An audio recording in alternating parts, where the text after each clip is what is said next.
Makanya tidak akan jadi wali seorang ulama kecuali dia pernah dicaci maki.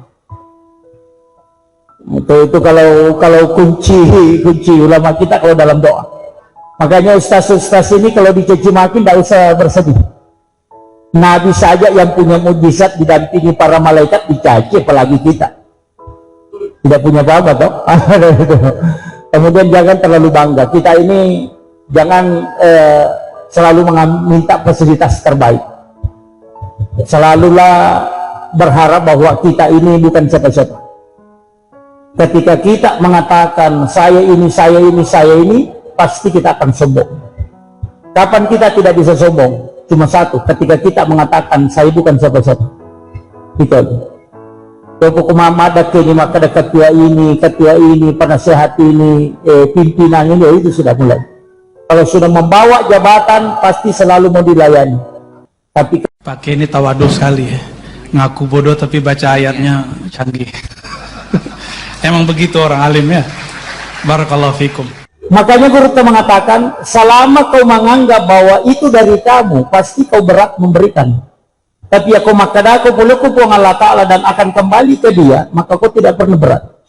Dia mengambil analogi sederhana. Ya kau angkat tahu Pak, ya lihat dua kertas. Satu uang 100.000 dan satu lembar kertas plastik. Dikasih dia, napai podang, ambil itu. 2 minggu kemudian kita datang meminta. Kalau diminta uang 100 atau uang 50 yang kita kasih, pasti dia tidak mau kasih. Karena dia mengatakan ini milik saya, karena ada nilainya. Tapi coba minta kertas yang dikasih itu, pasti dia kasihkan, karena dia mengatakan tidak ada nilainya.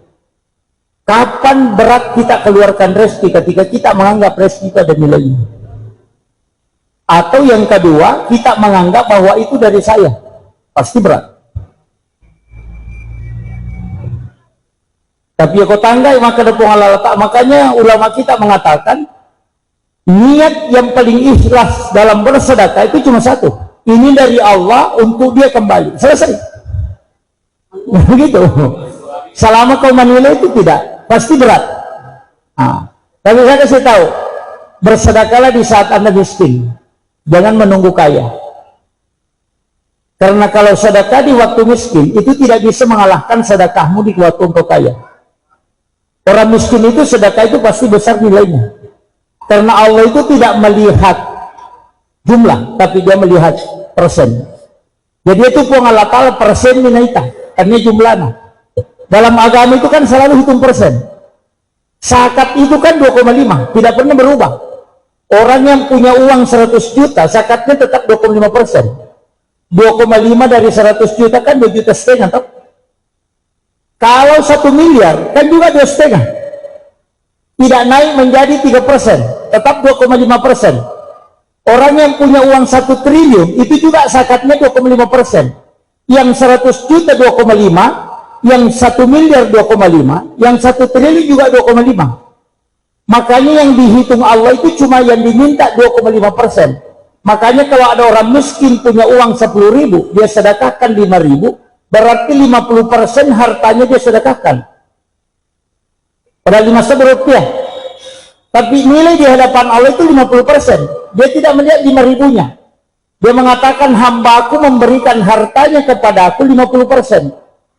Makanya ya kong kata sogine macuri ya rokong kadina si di miliar napa 50% nak beren, berarti 500 juta nak beren apa pada 5 sabu itu. Makanya sedekahlah di waktu miskin, karena Anda tidak akan mampu mengalahkan sedekah itu di ketika Anda kaya. Itu kuncinya. Kenapa didahulukan man lam yashkur qalilan kalam yashkur katsiran? Siapa yang tidak bisa mensyukuri kalau yang sedikit, maka tidak juga kalau besar. Karena di saat kecil kau bisa bersedekah, pasti ringan kalau besar. Itu aja kuncinya. Makanya Allah itu kan begitu. Jadi jangan pernah kecewa. Makanya mazhab kita sekarang berdoalah supaya miskin terus. Supaya nilai sedekahnya besar. Itu aja kuncinya. Ini ya. Jadi kalau mau selalu dapat nilai besar, itu miskin terus. Makanya banyak ulama kita itu berdoa, kumpulkanlah kami bersama orang-orang yang sedikit. Orang tidak banyak hartanya itu kan mudah prosesnya. Tapi ingat, sekaya apapun orang Islam itu pasti ada batasnya. Tidak sama orang Yahudi. Nasabak Nabi itu milawi. Untuk umatku ya Allah, jangan terlalu kaya. Karena saya tidak ingin terlalu lama jadi hisab. Umurnya juga dia minta, jangan terlalu panjang. Kayak Nabi Daud, 930 tahun. Iya. Untuk Rasulullah dia minta likulli syai'in hasabi wa hasabi ummati baina sittin wa sabain. Antara 60-70 tahun. Tidak usah banyak. Karena kalau dia berdosa kan tidak banyak dosanya. Bayangkan kalau 900 tahun baru main judi, itu paling tidak 800 tahun main judi. Makira. Jadi korwa ratu natau ngomoro paling mariawa pitu ratu tak boto, boto. Tapi kalau 60 tahun umurnya itu palingan, tidurnya kan lama, 8 jam toh. Iya, apalagi kok tete serawan nina tinro, tete serapi lenoto. So, itu fatal itu. Dia ketuwe 60 na tao berarti 50 rua atau 40 rua tahun metinro. Hanya 12 tahun hidup. Gitu. Iya, makanya jangan banggalah, ibadah kita tidak banyak. Nilainya tidak banyak. Makanya kita itu harus bertawassul. Minta syafaat Rasulullah, minta syafaat para ulama. Jangan bangga dengan ibadah kita. Kita akan sholat paling 5 menit. Itu pun tidak bisa fokus. Iya, 5 menit mas sempaja. Napa mak gosip kita ngajak kapan kerok kita? Iya, tidak bisa. Itu begitu. Masa ibadah yang 5 menit ini kemudian kita melakukan dosa banyak kan? Lain lagi di Facebook, lain lagi di banyak masalah. Makanya kalau bukan syafaat baginda Rasulullah tidak bisa. Cuma untungnya kita di dalam Islam karena Nabi mengatakan karena umurnya umatku pendek lipat gandakan kebaikannya. Karena dalam dalil itu menjadi bil hasanati falau asra'um salihah. Ya ketiga kecil di DC kenapa kaji pengalatan 10. Tapi ya kau dosa maka Nabi kalau dia melakukan kesalahan cukup 1 nanti kau tulis ketika dia tidak bertobat. Tapi ketika dia bertobat jadikan dia kebaikan. Karena Rasulullah mengatakan orang yang pernah berdosa kemudian bertobat itu sama dengan tidak ada dosanya. Itu hebatnya. Islam itu rahmat betul. Makanya kita di NU itu tidak pernah mengatakan masuk neraka, masuk neraka. Karena orang yang melakukan satu kebaikan dan melakukan satu dosa itu kan mesti ada bonusnya 9. Nah, tapi jangan dijadikan dalil untuk korupsi ya, jangan. Itu jadi fatal gitu. Iya, itu kan mesti ada 9 toh. Kan satu kebaikan dikali 10. Satu dosa kan dicatat. Nah orang yang masuk surga itu kan gampang. Siapa yang berat timbangan kebaikannya dibanding dosanya, maka dia selamat. Kalau berat dosanya daripada kebaikannya, maka dia celaka. Kuncinya kan kalau kebaikan 10, kalau dosa kan 1. Itu aja kuncinya. Makanya kalau sudah melakukan satu kebaikan, kemudian melakukan satu dosa, kan mesti ada bonus 9.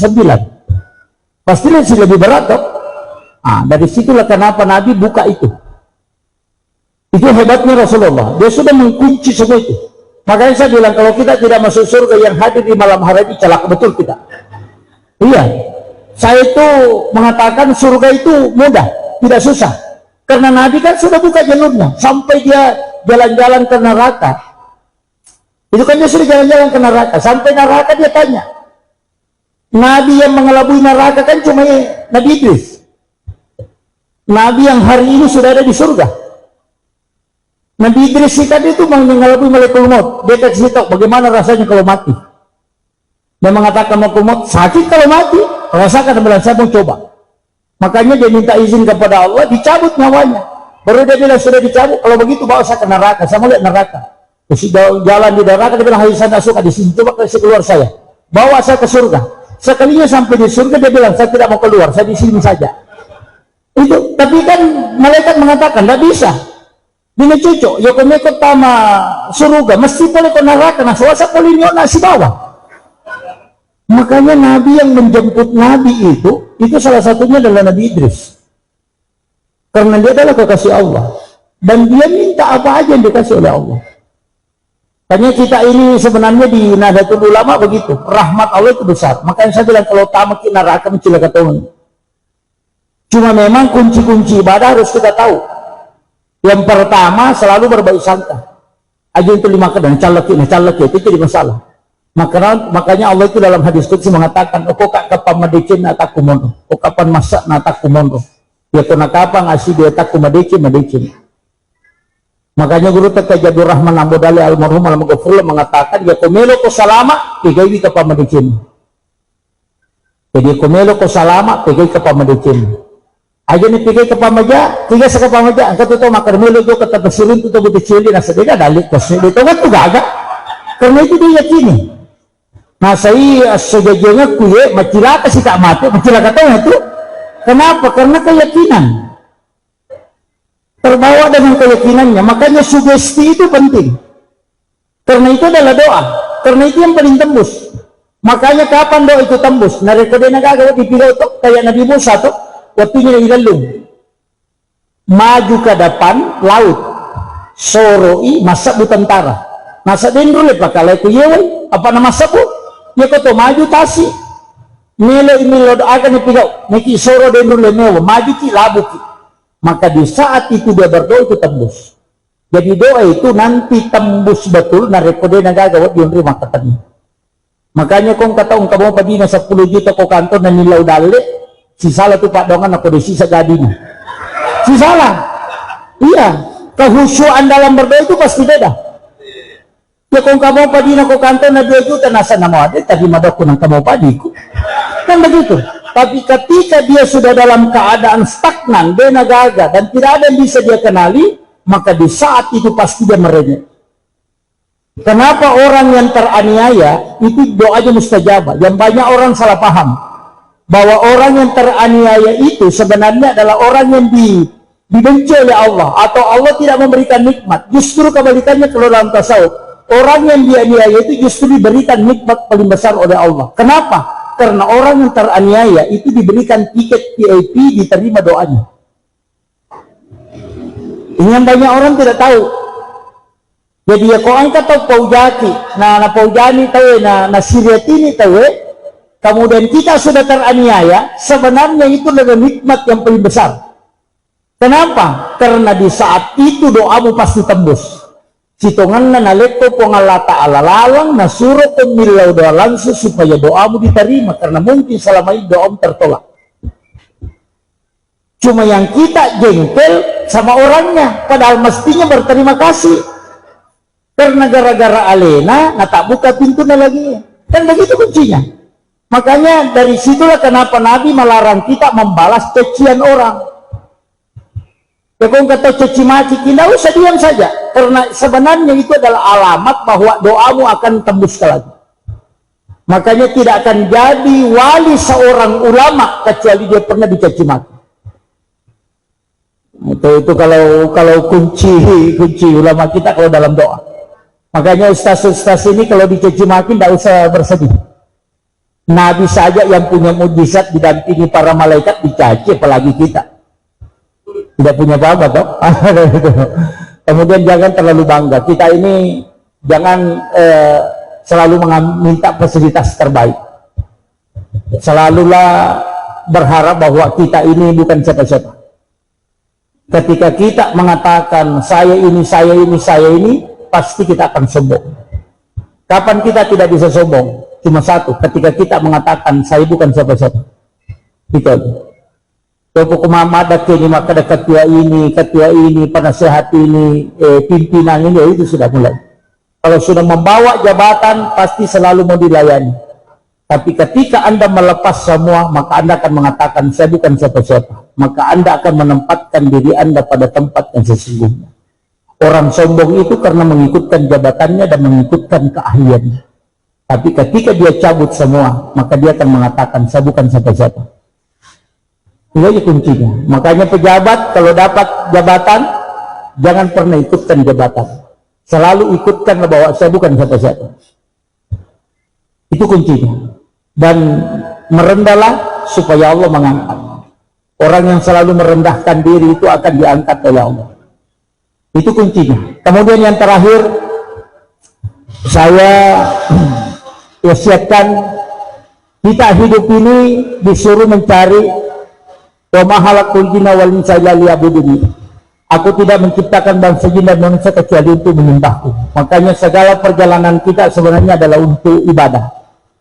Satu kuncinya saya sampaikan, jadilah seperti garam.